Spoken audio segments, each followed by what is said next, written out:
The big game is fast approaching, but wait, you still haven't got your tickets. You've spent hours searching, but you're still confused about ticket prices. Time to stop searching. Visit ticketcompare.com. We compare ticket prices for all the popular leagues and tournaments for you. We work only with the most trustworthy sites, so you can have peace of mind when buying your tickets. Compare prices, buy tickets, get to the game. Ticketcompare.com. Buying tickets made simple. How relieved are you? Well, it's of course allows you to focus again on competition. It was a bit disturbing because we were very active in people going out, people going in, and if you look at the amount of movements that we had, you would understand that it was quite disturbing a little bit because it was demanded a lot of focus and energy. And but overall, I believe that it finished well. Yeah, Emerick Aubameyang is the big signing that we made. Can you tell us what he will add to this Arsenal attack? Well, he's a typical striker, you know, with a great pace and a good ratio on games played and goals scored, and has a good work rate as well. And he's a team player, so overall I believe that he would... we lost some goals, you know, because we lost Sanchez, Giroud and Walcott to our goal scorers, and so he will compensate on that front. One of the goal scorers you mentioned, Olivier Giroud, has left the club. Massively popular with the Arsenal fans. Just wondered, I'm sure you've got some words you want to say. He's massively popular as well inside our dressing room and inside our club, and it was sad for all the players who left. It was sad to see them go, but Olivier wanted more playing time. He has not played many Premier League games, and wants as well to go to the World Cup, you know, and that's why I opened the door when Aubameyang came in, for him to give him a chance to get the competition he deserves. And finally, I just wondered what your team uses ahead of the Everton game. Yeah, Jack, who was sick, is still. I will have to assess him today. I hope he will be capable to be in the squad. He's better. He'll practice with the team today, and we see how he feels. And Aubameyang was sick as well. We have to assess him today. And apart from that, Welbeck is not completely back from injury. He's not ready. Arsene, how difficult was it to get the deal done for Aubameyang, and why was it that you felt he was vital for the club? It was difficult because, of course, Dortmund needed a replacement, and so we had first to agree the transfer deal with them, and after that as well wait for them to find somebody who can replace him, and that was quite a little bit a triptych deal, because we had to... Giroud went to Chelsea and Batshuayi went to Dortmund, and that's why it was very short in time and very tense until the end. But why do you feel that he was vital to come to Arsenal? Aubameyang? Yeah. Because he, first of all, I believe that the Premier League is a challenge for every big player today. That's where everybody wants to play. We were... of course, I know him for a long time. He has played against Arsenal many times and likes the way we play football. And overall, I believe as well that he needed a new challenge, certainly. And we were the ones who could offer that to him. There's also the prospect of him playing alongside Henrik Mkhitaryan.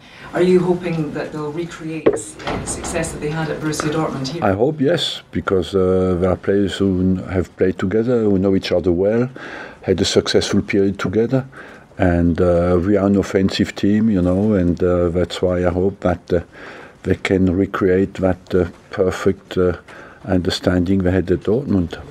Are they both in contention to start against Everton? Certainly Mkhitaryan will start.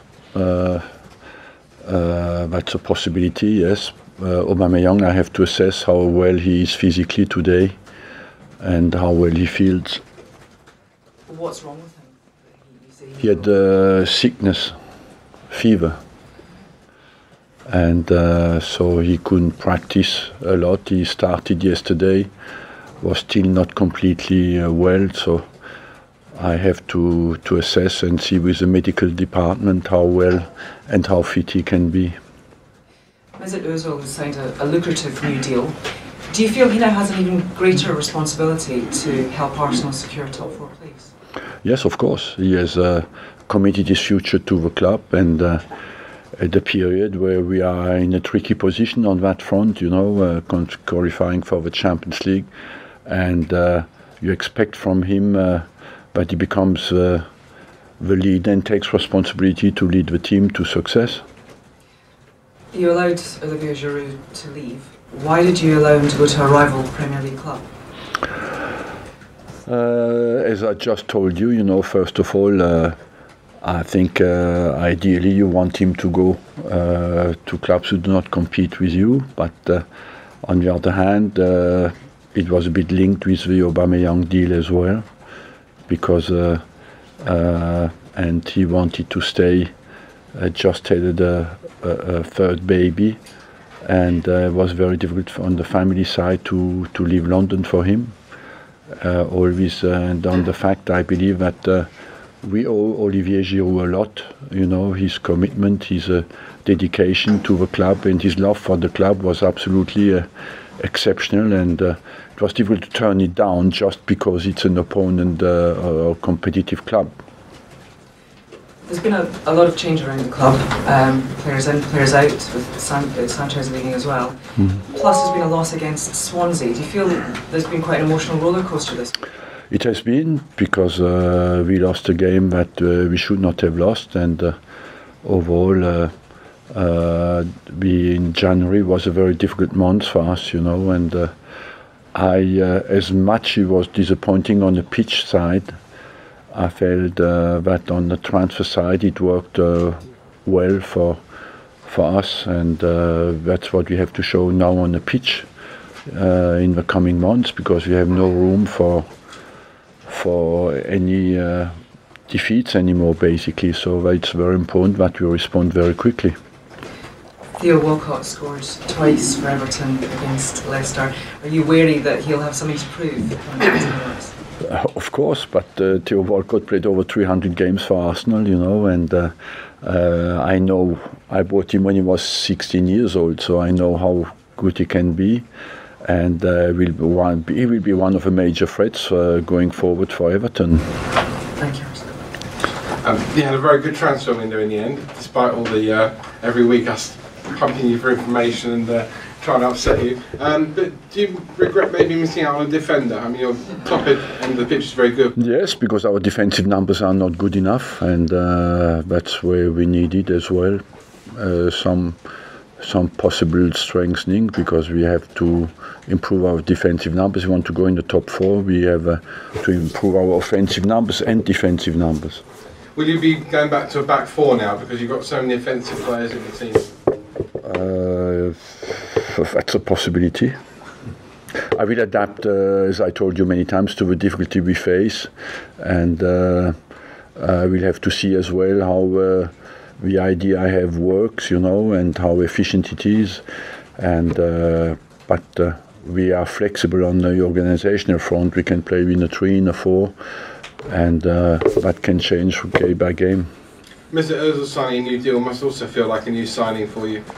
It is, because many predicted that he will not commit and not sign for us, and overall it's good news for us. That is, when you look at the transfer market today, that the fact that he can keep a player of that caliber is of course good news, and the fact that he committed for a longer period shows as well that he will have to do that as well on the pitch and lead the team. You were criticised for letting a lot of players come to the end of their deals, but I mean, I suppose with Ozil signing a new deal, maybe others will follow, the likes of Wilshere this year, and then the 7 or 8 who are coming out of contract next year. Yes, you know, it's you will see that more and more, that players go to the end of a contract. I said that many times, and why? Because there's expected inflation on the wages. The demands are so high that you cannot always give in, and Sanchez example is a big one, you know, and that doesn't mean that you do not start to extend the contracts early enough. We started a long time ago, but at the end of the day you can accept the demands or not, and that will happen more and more, especially with the level of a transfer market.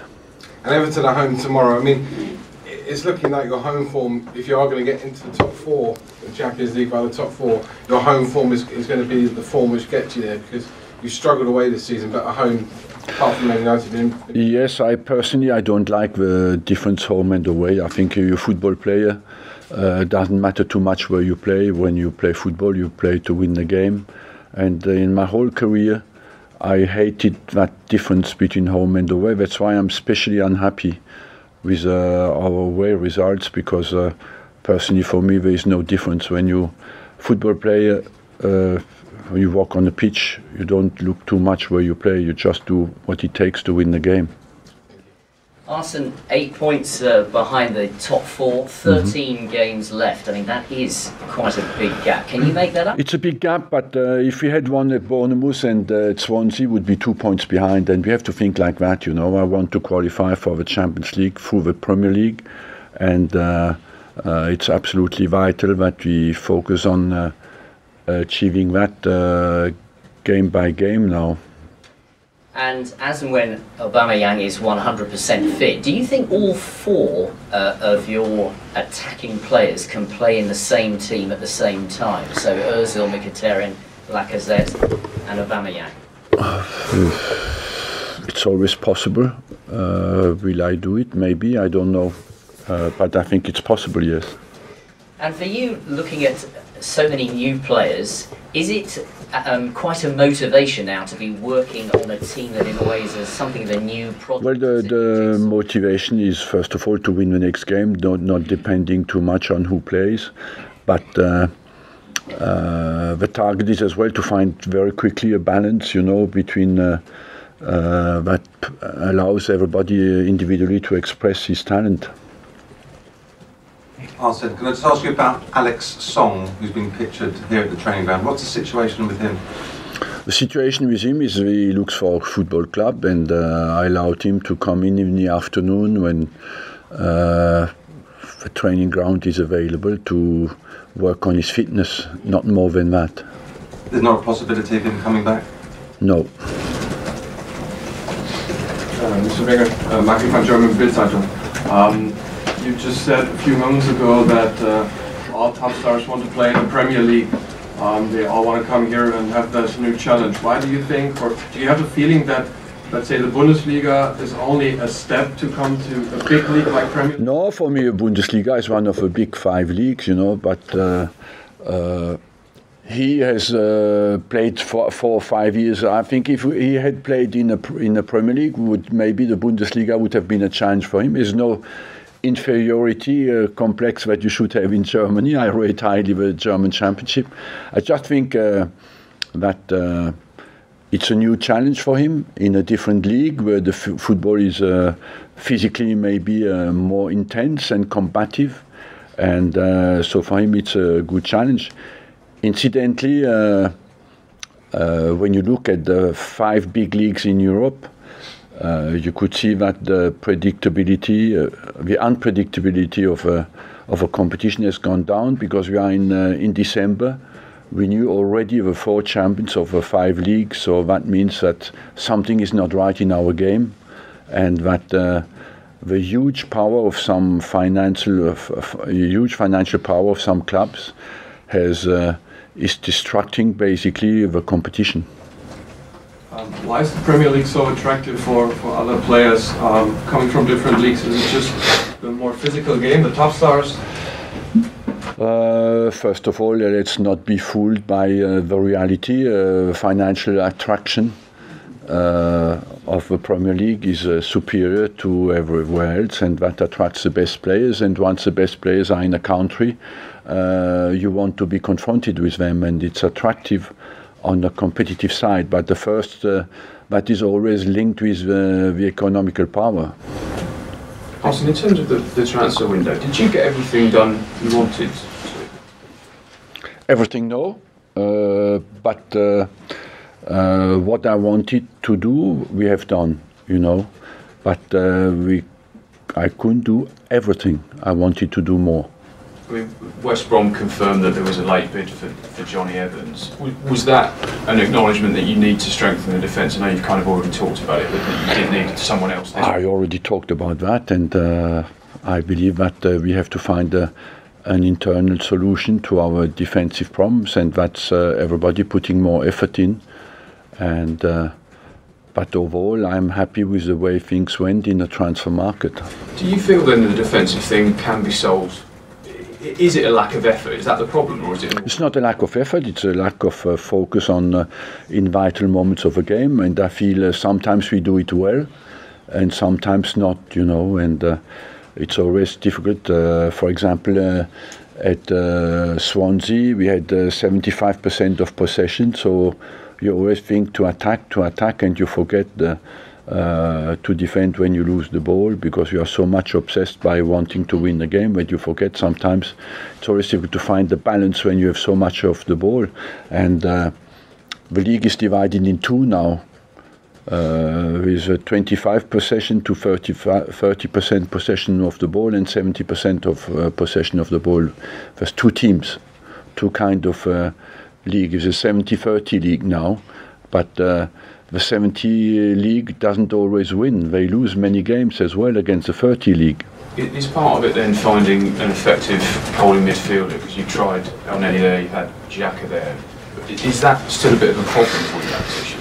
I don't want to come out on any specific names. I think it's more a team problem and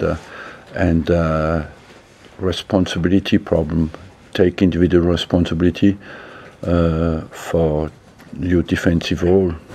And just in terms of Lacazette, have you had to reassure him at all? Because I don't reassure people because I think we are in a competitive world where you have to. We have all chosen a job that it's about competition and where you have to find for your places. You know, so it's very difficult to understand. You have to show them respect, and that you rate the players, but as well they have to accept that we live in a competitive world. It's only from the point of view that you spend a club record amount on a striker and then 6 months later you do exactly the same thing again. Yeah. First of all, what does that mean for you? Well, you've been playing one up traditionally, so it looks like one's coming into. That means we can play two up as well, and one up or two up, and on the other hand, you forget as well that we lost 3 strikers. So we lost Walcott, we lost Sanchez, we lost Giroud. So you should be in a position where you can understand why I brought at least one in. But that suggests that one of those two will play wide then? Sanchez... It suggests that you need at least two top strikers to play in the Premier League, because if one is injured, you have a problem. Thank you very much. You can take the microphones out, please.